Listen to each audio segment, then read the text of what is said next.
Corona आहे पण त्याच्याकडे दुर्लक्ष आहे आणि मग अशा परिस्थितीमध्ये ते पोचतात की ज्या परिस्थितीमध्ये जो काही त्यांच्यावर उपचार आहे ते उपचाराच्या पलीकडे ते गेलेले असतात आणि त्यातनं डेथ मोठ्या प्रमाणात होतात आणि म्हणून हा डेथ रेट कमी करण्याच्या दृष्टीने जास्त फिवर क्लिनिक्स घेणं आणि जास्त टेस्टिंग करणं हे अत्यंत आवश्यक आहे.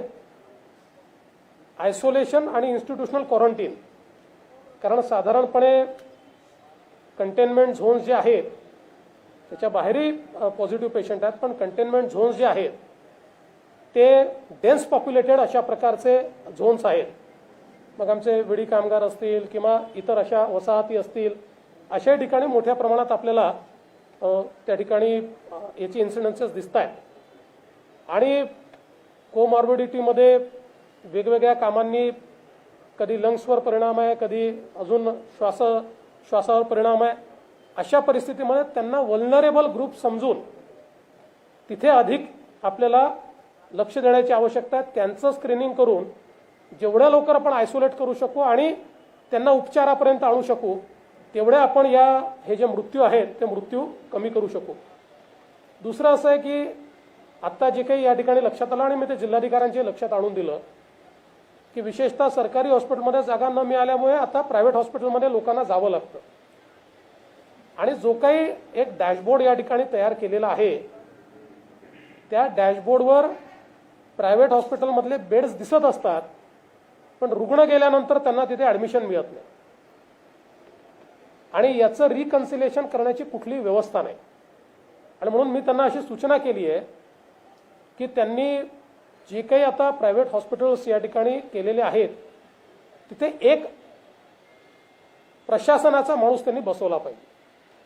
त्यांनी मला सांगितलं की आम्ही सुरुवातीला महानगरपालिकेतले जे आमचे पोलीस आम्हाला अतिक्रमण विभागात दिलेत ते बसवले. हे पोलिसांचं काम नाही आहे.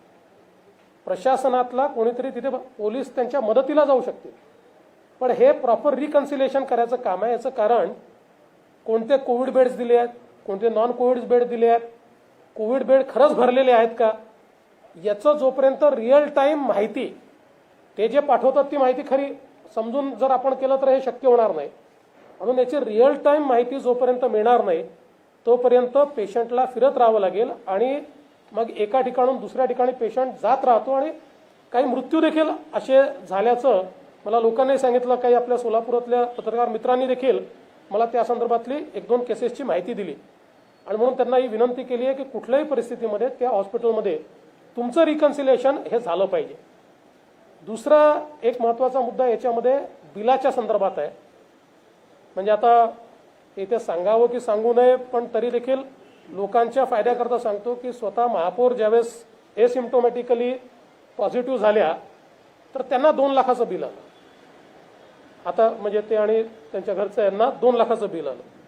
आता जर अशी परिस्थिती असेल तर सरकारने जो 80-20चा GR काढला आहे आणि ज्याच्यामध्ये नंतरच्या भागामध्ये कॅपिंग केलेलं आहे किती आपल्याला प्रायव्हेट हॉस्पिटलला जी काही फी आहे ती घेता येईल त्याचं कुठेच पालन होत नाही आणि विशेषतः त्या संदर्भात अनेक वेगवेगळे चार्जेस लावले जातात.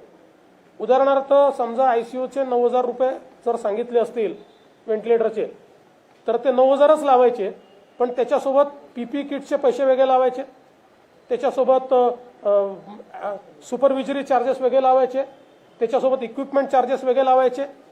असं करून हे मोठ्या प्रमाणात बिल वाढवलं जातं आणि जो मध्यमवर्गीय आहे ज्याला सरकारी हॉस्पिटलमध्ये जागा मिळत नाही अशा मध्यमवर्गीयाला मोठ्या प्रमाणात त्रास सहन करावा लागतो.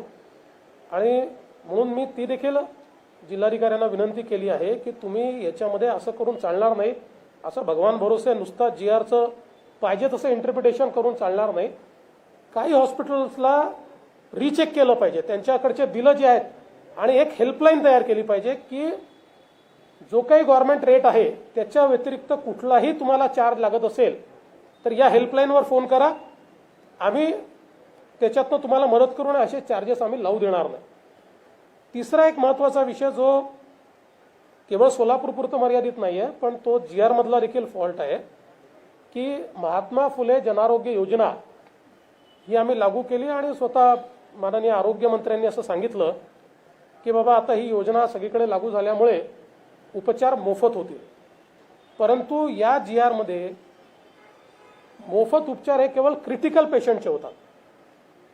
नॉन क्रिटिकल पेशंट जे आहेत यांचे उपचार मोफत होत नाही.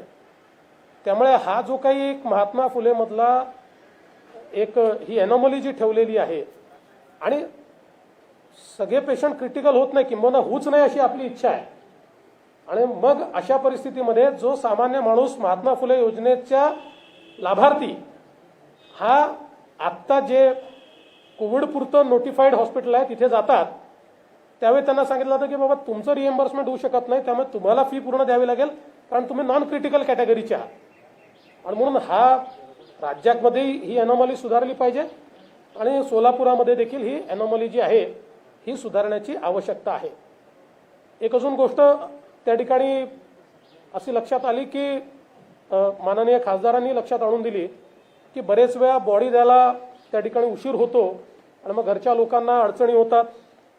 दुसरं क्रिमेशन हा देखील एक मोठा, कारण आता ज्यावेळेस थोडी संख्या वाढली आणि कोविड बॉडीचं एक स्पेसिफिक पद्धतीनं क्रिमेशन करावं लागतं, तर त्या स्पेसिफिक पद्धतीनं क्रिमेशन करण्याकरता एक प्रकारे वेटिंग लिस्ट सारखी परिस्थिती तयार होते आणि त्याही संदर्भात काही व्यवस्था केल्या पाहिजेत. एक अजून गोष्ट मी त्यांच्या लक्षात अशी आणून दिली की विशेषतः आता वेगवेगळ्या नगरपालिका आहेत. आता सोलापूरच्या खालोखाल नगरपालिकांमध्ये अक्कलकोट जी आहे या ठिकाणी पेशंटची संख्या मोठी आहे, पण अद्याप एक नवा पैसा देखील या नगरपालिकांना हा राज्य सरकारने दिलेला नाही. मला जिल्हाधिकारी म्हणाले आम्ही सँक्शन केला आहे पण आता तो डिस्बर्स व्हायचा आहे. असं चालणार नाही. मी त्यांना हे सांगितलं की आता ही कोविडची वेळ आहे, तुम्ही आज डिस्बर्स कराल आणि 2 महिन्यांनी पैसे मिळतील, कारण या नगरपालिकांना कुठलाही इन्कम सोर्स आता नाही. नगरपालिकांना घरपट्टी आता मिळत नाही, कुठले टॅक्सेस त्यांना आता मिळत नाही, कुठलं अनुदान त्यांच्याकडे नाही. त्यामुळे शहराची छोट्या गावाची सफाई करण्याचे देखील अक्षरशः वांदे झालेत अशा प्रकारची परिस्थिती, कारण 3-3 महिन्यापासून पगार हे देखील या देऊ शकत नाही आहेत. आणि म्हणून मी त्यांना सांगितलं की जे काही तुम्ही DPDCतनं देतायत किंवा सरकारने समजा 20-25 कोटी जे काही अनुदान तुमच्याकडे दिलं असं तुम्ही सांगता, त्यातले किमान त्या नगरपालिकांचे जे पैसे आहेत ते 48 तासात मिळतील.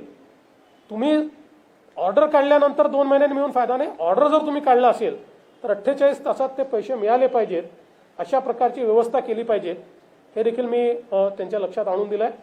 बऱ्याचशा गोष्टी आहेत, मी सगळ्या गोष्टींमध्ये जाणार नाही, पण या संदर्भात आता मी स्वतः जे काही इथले ऑब्झर्वेशन्स आहेत ते सगळे ऑब्झर्वेशन्स आणि त्यात काय केलं पाहिजे, जे काही तज्ज्ञांना वाटतंय, डॉक्टरांना वाटतंय किंवा जी काही चर्चा करून माझ्या लक्षात आलेलं आहे हे सगळं शासनापर्यंत पोहोचवण्याचा प्रयत्न करेन आणि शासनाने तात्काळ त्याच्यावर कारवाई करावी. आणि आता जी काही सोलापूरची परिस्थिती आहे की देशात का महाराष्ट्रात जो काही आपला मृत्यूदर आता हायेस्ट झालेला आहे, तर आपल्याला मृत्यू कसा थांबवता येईल या संदर्भात, म्हणजे एक तर आपण ही जी संकल्पना आहे की बाबा संख्या वाढते आहे, ठीक आहे, ती चिंतेची बाबच आहे, पण संख्या वाढते यापेक्षा मृत्यू वाढत आहे ही अधिक चिंतेची बाब आपल्याकरता असली पाहिजे. तर त्याही दृष्टीने मला असं वाटतं की इथे सोलापूरकडे विशेष लक्ष हे शासनाने द्यावं, अशा प्रकारचं सगळं माझं ऑब्झर्वेशन हे पत्राच्या माध्यमातून मी माननीय मुख्यमंत्र्यांपर्यंत पोहोचवण्याचा प्रयत्न करेन. एक हे झालं की 1 मिनिट, हे पहिलं यांचं मग तुमचं. राज्यभर आपण बघतोय की सोलापूर असलं किंवा राज्य महाराष्ट्र सरकार असले GRचा गोंधळ असेल, निर्णयाचा गोंधळ असेल, एकूणच सगळी संभ्रमास्थ अवस्था आहे. म्हणजे जिल्हाधिकाऱ्यांना आदेश काय काढायचा, महापालिका आयुक्तांनी काय काढायचा, स्थितीने काय काढायचा, असं सोलापूरची जशी परिस्थिती आहे तशी राज्यामध्ये आहे. कुठंच कुणाचा ताळमेळ नाही आहे. त्याच्यामध्ये विरोधी पक्ष येतो पण आपली काही भूमिका नाही. नाही, मी सातत्याने हेच सांगण्याचा प्रयत्न करतो राज्य शासनाला की आत्ताच्या परिस्थितीमध्ये प्रशासनात आपापसात ताळमेळ नाही आहे.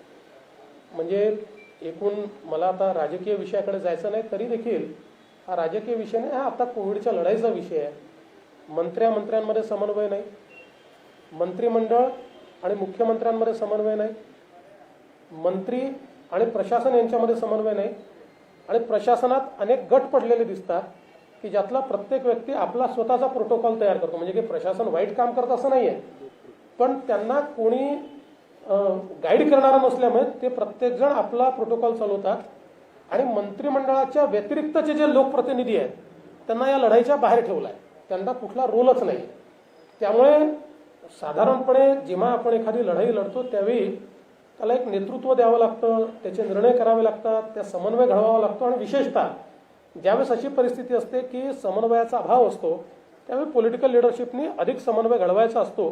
म्हणून माझी अपेक्षा मी वारंवार व्यक्त केली, आजही मी व्यक्त करतो की हा समन्वय जो आपण म्हटला अभाव आहे त्याचा खरंच अभाव आहे, तो पॉलिटिकल लिडरशिपने कुठेतरी भरून काढण्याचा प्रयत्न केला पाहिजे. अत्यंत लॉकडाऊन नंतर अनलॉक केलं गेलं आणि 20 दिवसामध्ये आपण बघतो की सोलापूर सारख्या शहराचं उदाहरण घेतलं तर दुपटीच्या संख्येत आली, जवळ 1000 लोक वाढले 20 दिवसामध्ये. मग हे अनलॉकचं धोरण फेल गेलं असं वाटतं का आणि पुन्हा एकदा लॉकडाऊन करावा असं काही असं आपलं मत आहे का? नाही, पुन्हा लॉकडाऊन करावं असं माझं मत नाही. असं आहे की आपण ज्यावेळेस लॉकडाऊन केला होता त्याच्या पाठीमागची भूमिका अशी होती की त्यावेळी भारतात एकही PPE किट बनत नव्हतं. आपल्याकडे 2 प्रयोगशाळा फक्त अशा होत्या की ज्या कोविडचं टेस्टिंग करू शकायच्या. लोकांना सोशल फिजिकल डिस्टन्सिंग काय याची कल्पना नव्हती. लोकांना आयसोलेशन आणि क्वारंटीनची माहिती नव्हती. मास्क कसा वापरावा याची लोकांना माहिती नव्हती. आणि म्हणून लॉकडाऊनच्या माध्यमातून तेव्हा समजा जर या गोष्टी केल्या नसत्या तर अनाहूतपणे भयानक स्प्रेड जो आज आपल्याला दिसतोय त्याच्या 4 पट स्प्रेड कदाचित त्यावेळेस झाला असता. आणि म्हणून लॉकडाऊनच्या काळामध्ये या सगळ्या गोष्टी आपल्या उभ्या राहिल्या. आता लॉकडाऊन ही पॉलिसी होऊ शकत नाही. पॉलिसी ही जनजीवन पूर्वपदावर आणणं आणि अर्थव्यवस्था सुरू करणं ही पॉलिसी असू शकते. लॉकडाऊन हे त्याचा एक इंटरव्हेन्शन आहे. त्यामुळे मला असं वाटतं की पुन्हा लॉकडाऊनचा विचार करणं योग्य नाही. पण हे तितकंच खरं आहे की एखाद्या कंटेनमेंट झोनमध्ये परिस्थिती हाताबाहेर जात असेल तर त्या कंटेनमेंट झोन पुरतं आपल्याला काही 2-3 दिवसाचा लॉकडाऊन असेल किंवा काही स्ट्रिक्ट अशा प्रकारचे नियम असतील हे केले पाहिजेत. पण अन्यथा आपण जर आता व्यवस्था उभ्या केल्या नाही, अर्थव्यवस्था सुरू केली नाही तर मध्यमवर्गीय आणि गरीब यांच्या जीवनामध्ये खूप अडचणी तयार होतील. आणि म्हणून मला असं वाटतं आता आपल्याला माहिती आहे तर नाभिक समाजाचं आंदोलन चाललंय, मला देखील ते रस्त्यात मिळाले. आता 3 महिने जर ते आपलं सलून किंवा केशकर्तनालय सुरू करू शकले नाही तर त्यांनी खायचं काय? म्हणजे त्यांना तर कुठलं अनुदानही सरकार देत नाहीये. म्हणून मला असं वाटतं की या संदर्भात सगळे प्रोटोकॉल पाळून जे जे सुरू होऊ शकतं ते सुरू करण्याचा प्रयत्न केला पाहिजे. पुन्हा लॉकडाऊनचा विचार हा काही मला योग्य वाटत नाही.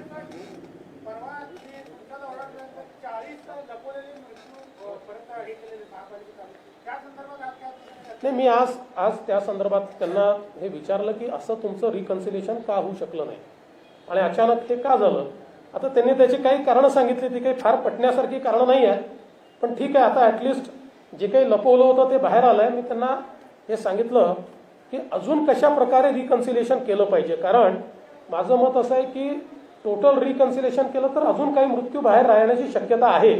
आणि म्हणून आता ते म्हणतात की तो जो आमचा अधिकारी होता तो बदलून गेला होता आणि मग ते यांच्या लक्षात राहिलं नाही आणि मग त्यांनी त्याच्यात लक्ष घातलं नाही. कारणं काही योग्य नाही आहेत. पण आता जे घडलं ते घडून गेलं आहे. तर याच्या पुढे तरी त्यांनी लक्षात ठेवलं पाहिजे की अशा प्रकारे बघा कुठलाही आजार लपवून आणि मृत्यू लपवून कोरोनाची लढाई आपण लढू शकणार नाही. सत्य ॲक्सेप्ट करून ते कसं कमी करायचं हा प्रयत्न केला तरच ही लढाई आपल्याला जिंकता येईल.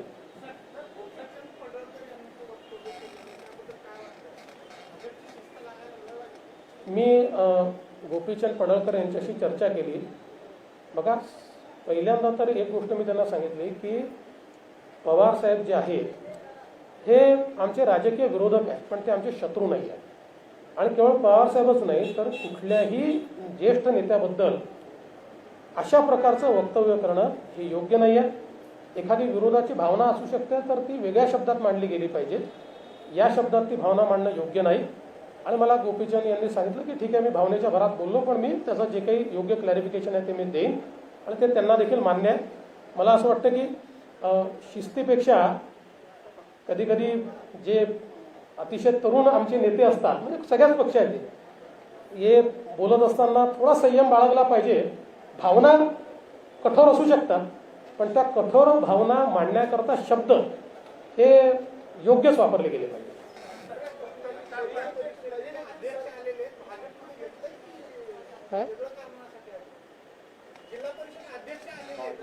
नाही नाही असं आहे की हा काही भाजपचा दौरा नाही. आत्ताचा दौरा हा मी विरोधी पक्षनेता म्हणून कोरोनाचा दौरा करतोय आणि त्यांचं अध्यक्ष बनण्यामध्ये भाजपचे लोक त्यांच्या सोबतच होते, त्याच्यामुळे तो काही प्रश्न नाही. पण आता हा दौरा काही बीजेपीचा दौरा म्हणून मी केलेला नाही. मी विरोधी पक्षनेता म्हणून सगळ्या लोकप्रतिनिधी जे काही आले त्या सगळ्यांना सोबत घेऊन घेतला. साहेबांसोबत बैठक घेतली. सोलापुरातला मृत्यू दर किंवा सोलापुरातला कोरोनाचा दर वाढण्यामध्ये कारणीभूत हे सिव्हिल हॉस्पिटल आणि ते डीन आहे. आणि आता डीने आपल्या समोर जे प्रेझेंटेशन केलं ते त्या बाबतीत आपण समाधानी आहात का? कारण डीन एकदाही स्वतःहून कोरोना वॉर्डामध्ये गेलेले नाहीत. महाराष्ट्र शासनाने सोलापुरातल्या कोरोनाच्या उपचाराची जबाबदारी त्यांच्यावर दिली. आता आपण जे सांगता त्याची मला कल्पना नाही, पण जे कोरोना वॉर्डामध्ये काम करणारे डॉक्टर्स आहेत त्यांच्याशी मी चर्चा केली. मी आता नाव विसरलो, एक पुरुष आहेत एक लेडीज आहेत, असे दोन्ही डॉक्टर त्यांच्याशी मी चर्चा केली आणि त्यांनी देखील काही कारणं मला सांगितली. की मी त्यांना विचारलं, म्हटलं तुम्ही आता कोरोना वॉर्डात काम करताय, तुम्हाला काय मृत्यूचे कारणं वाटतात? तर त्यांनी सांगितलं की वेगवेगळी कारणं आहेत, पण त्यातली काही कारणं अशी आहेत की समजा बिडी कामगार म्हणून काम करत असतील किंवा इतर इंडस्ट्रीजमध्ये काम करत असतील तर ते ऑलरेडी वल्नरेबल आहे आणि असे लोक लवकर आमच्यापर्यंत पोचले पाहिजेत, पण ती व्यवस्था झाली नाही आणि उशिरा पोचल्यामुळे काही मृत्यू झाला असं त्यांनी सांगितलं. अर्थात मी यातला काही एक्सपर्ट नाही आहे, त्यामुळे त्याची सगळी माहिती काढल्यावरच आपल्याला बोलता येईल. परिस्थिती अशी आहे, कोरोना परवडला पण सिव्हिल नको ही भीती त्या सिव्हिलची तयार झाली आणि त्या सिव्हिलचे डीन आपल्यासमोर प्रेझेंटेशन काय करतात? तर त्याला संशोधन असं प्रश्न आहे, ज्या सिव्हिलमध्ये आपण आता भेट दिली आहे तिथल्याच वैद्यकीय अधीक्षकांनी एक पोस्ट व्हायरल केली की 120 बेड आहेत आणि आता व्हेंटिलेटर 20 पैकी 14 तिथे व्हेंटिलेटर सुरू आहेत, त्यातले 2 फक्त ऍक्टिव्ह आहेत. आता सिरियस पेशंट जर आला तर कुठे ऍडमिट करायचा हा माझ्यासमोरचा प्रश्न आहे. अतिशय उद्विग्न होऊन त्यांनी एक पोस्ट व्हायरल केली, वस्तुस्थिती मांडली, मात्र त्यांच्यावरती जिल्हा प्रशासन कारवाई करते. पोस्ट व्हायरल का केली आणि वस्तुस्थिती का मांडली? नाही, मला असं वाटतं की वस्तुस्थिती त्यांनी मांडलीच पाहिजे, ती योग्य ठिकाणी मांडली तर अधिक चांगलं होईल. आत्ता मी जी काही त्या ठिकाणी माहिती घेतली त्या माहितीनुसार आता तिथले व्हेंटिलेटर्स चालू आहेत आणि ऑक्सिजनेटेड बेड्स देखील चालू आहेत आणि एवढाच त्यातला चिंतेचा विषय आहे की तिथे आता रिकामं काही नाही आहे, जवळजवळ सगळे भरलेले आहेत. त्यामुळे आता कोणी जर तिथे गेला तर तिथे ऍडमिशन मिळेल अशी परिस्थिती नाही, प्रायव्हेटमध्येच जावं लागेल. सिव्हिलमध्ये इलेक्ट्रिसिटी बॅकअप सुद्धा नाहीये. सिव्हिलमध्ये मृत्यू जे वाढले त्याचं कारण हे जे पेशंट व्हेंटिलेटरवर आहेत का ती लाईट जाते, लाईट गेली की व्हेंटिलेटर बंद पडतो आणि पेशंट मरतो. नाही, आता ही माहिती तर माझ्याकडे काही आलेली नाही, पण आपण माहिती दिली आहे याचाही माझ्या याच्यात समावेश मी करेन आणि मी जे पत्र सन्माननीय मुख्यमंत्र्यापर्यंत पोचवेन त्यात आपलाही फीडबॅक मी पोचवण्याचा प्रयत्न करेन. हा विषय पालकांसमोर निघाल्यानंतर जे जनरेटर फ्रॉड झालं सिव्हिल हॉस्पिटलसाठी, ते जनरेटर या डीन साहेबांनी स्वतःच्या शासकीय बंगल्यावर लावलेले. अच्छा, हे तर फारच गंभीर आहे. म्हणजे आपण जे सांगता ते खरं असेल तर हे फारच गंभीर आहे, त्याच्यावर कारवाई झाली पाहिजे. सुभाष देसाई यांनी म्हटलंय की तुमचे स्वप्न तुमचं दुःख याची त्यांना काही घेणं देणं नाही, त्यांना राज्य पुढे न्यायचंय. नाही, जरूर त्यांनी राज्य पुढेच नेलं पाहिजे आणि माझे स्वप्न आणि माझे दुःख याच्याशी त्यांना घेणं देणं असण्याचं कारणही नाही.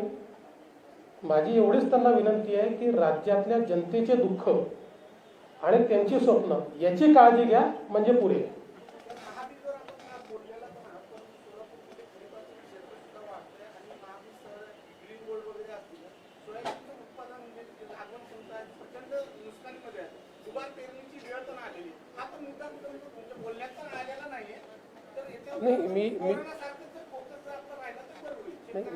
मी या संदर्भात स्वतः हा प्रश्न पहिल्यांदा मीच उचलला, म्हणजे माध्यमांनी आधी उचलला पण त्यांच्यातनं माहिती घेऊन नंतर मीच तो उचलला.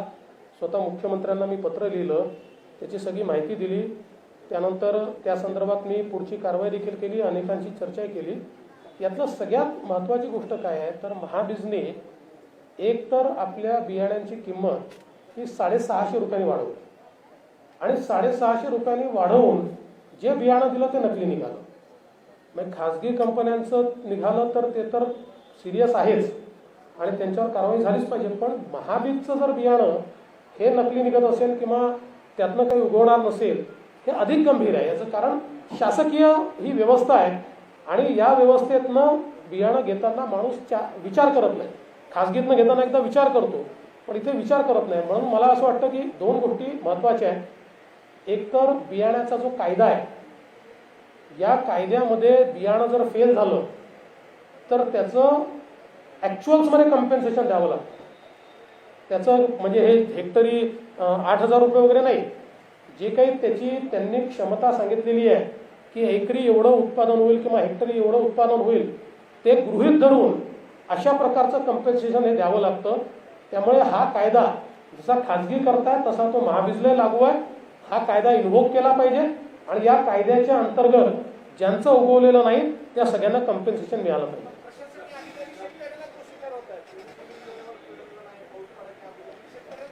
नाही, असं आहे की हे एका ठिकाणी झालं असतं तर शेतकरी दोषी होते. हे एका ठिकाणी झालं नाही आहे, उभ्या महाराष्ट्रात ते झालं आहे. महाराष्ट्राचा कुठलाही विभाग असा नाही की ज्या विभागात ते झालं नाही. त्यामुळे याची जबाबदारी घ्यावी लागेल आणि आम्ही याची तक्रार करू. आणि नाही समजा सरकारने केलं तर याची व्यवस्था अशी आहे की इंडिव्हिज्युअल शेतकऱ्याची कंप्लेंट घेऊन अथॉरिटी पुढे जाता येतं आणि त्या अथॉरिटीला ॲडज्युडिकेट करावं लागतं आणि ती अथॉरिटी हेक्टरी जेवढं उत्पन्न अपेक्षित आहे त्याची जी काही हमी भाव आहे त्यानुसार ते पैसे देण्याचा आदेश देऊ शकते. राज्याचे कृषी मंत्री दादा भुसे यांनी स्वतः स्टिंग ऑपरेशन करावं लागतं आणि बोगस खतं आणि बोगस बियाणं बाहेर येतात. हा सरकारच्या कारभारामध्ये काय? नाही, कसं आहे की आपण बोलतो काय आणि होतं काय याच्याकडे लक्ष नसलं तर अशी परिस्थिती होती. एकदम जोरदार भीमगर्जना करायची की बांधावर आम्ही खतं देऊ, बांधावर आम्ही बियाणं देऊ. बांधावर सोडा, दुकानात देखील उपलब्ध नाही झाली आणि जी झाली ती बोगस झाली. त्यामुळे आता हे जे काही म्हणजे चांगलं आहे त्यांनी स्टिंग ऑपरेशन वगैरे केलं असं, पण हे विंडो ड्रेसिंग आहे. अशा एखाद्या स्टिंग ऑपरेशनने फायदा होणार नाही आहे. व्यवस्था काय तुम्ही करताय, व्यवस्थेमध्ये काय बदल करताय, ज्यांना मिळालं नाही. आता पहिल्या पेरणीलाच बियाणं चुकीचं मिळालं, दुबार पेरणीकरता बियाणं आहे का, त्याच्याकरता काही व्यवस्था केली आहे का, त्याची बैठक झाली आहे का, हा देखील एक महत्त्वाचा प्रश्न आहे. त्यातही लक्ष घालावं लागेल. चला शेवटचा प्रश्न. चला सोलापूर जिल्ह्यामध्ये कष्ट करू आणि हातावर असणारे पोट जगणारे लोक आहेत आणि त्यांना देता येत नाही, तर त्याचं काय माफ करणार का? नाही, या संदर्भात असं आहे की ही मोठ्या प्रमाणात मागणी आहे की 300 युनिटपर्यंत, कोणी म्हणतं 200 युनिटपर्यंत, कोणी म्हणतं 100 युनिटपर्यंत लाईट बिल माफ केलं पाहिजे. तर या संदर्भात माझं मत असं आहे की किमान गरिबाकरता तरी, म्हणजे आपल्या लक्षात असेल की ऊर्जा मंत्री ज्यावेळेस झाले होते त्यावेळेस त्यांनी तर असं सांगितलं होतं की 100 युनिटपर्यंत परमनंट आम्ही फ्री करून टाकू. आता परमनंट फ्री नका करू, पण किमान लॉकडाऊनच्या काळातलं 3-4 महिन्यातलं हे तरी त्यांनी मोफत केलं पाहिजे, कारण ती त्यांची घोषणा होती. आणि त्याहीपेक्षा मी काल परवा देखील बोललो, आता त्यांनी काही हप्ते दिले आहेत पण तेवढे हप्ते देऊन चालणार नाही. असं आहे की ही परिस्थिती कदाचित येऊ शकते याचा अंदाज घेऊनच केंद्र सरकारने 90,000 कोटी रुपये रुरल इलेक्ट्रिफिकेशन कॉर्पोरेशनच्या माध्यमातून प्रत्येक डिस्ट्रीब्युशन कंपनीला कर्ज रूपाने, दीर्घ मुदतीचं कर्ज रूपाने देण्याचा निर्णय केला. आणि त्यांना सांगितलं कर्ज कुठलंही तुमच्याकडनं आम्ही तारण घेणार नाही, रिसिवेबल्सच्या अगेन्स्ट, म्हणजे तुम्हाला जी बिलं मिळणार आहे ती जेव्हा भविष्यात मिळतील त्यावेळेस तुम्ही ते कर्ज फेडायचं. अशा पद्धतीनं ते कर्ज देऊन आत्ता जे सगळे अडचणी येतात, म्हणजे केवळ गरीबच नाही, आज उद्योगही अडचणी येतात, उद्योग कुठलं बिलं देणार आहे, आणि म्हणून त्याकरता मोठ्या प्रमाणात हा पैसा उपलब्ध करून दिला आहे. मला असं वाटतं की आमच्या डिस्कॉम कंपनीने त्या कर्जातला काही भाग घ्यावा आणि आत्ता हे जे काही लॉकडाऊनच्या काळातलं जे बिलं आहेत हे एकदम म्हणजे काही गरिबांचे तर माफ करता आले तर माफ करावे, पण इतरही इंडस्ट्री असतील किंवा मध्यमवर्गीय असतील यांचे अधिक डेफर करावे. आणि मग भविष्यामध्ये अगदी टप्प्याटप्प्याने घेत असताना हे रिसिवेबलच्या अगेन्स्ट असल्यामुळे फार त्याचा बोजा देखील आपल्यावर येणार नाही. हे राज्य शासनाने करावं असं माझं मत आहे. धन्यवाद. पुण्यामध्ये तुम्ही म्हणालात की बाबा राष्ट्रवादीचे नेते माझ्याबरोबर वाटाघाटीला उपस्थित होते. नाही, त्याच्यावर बोललो.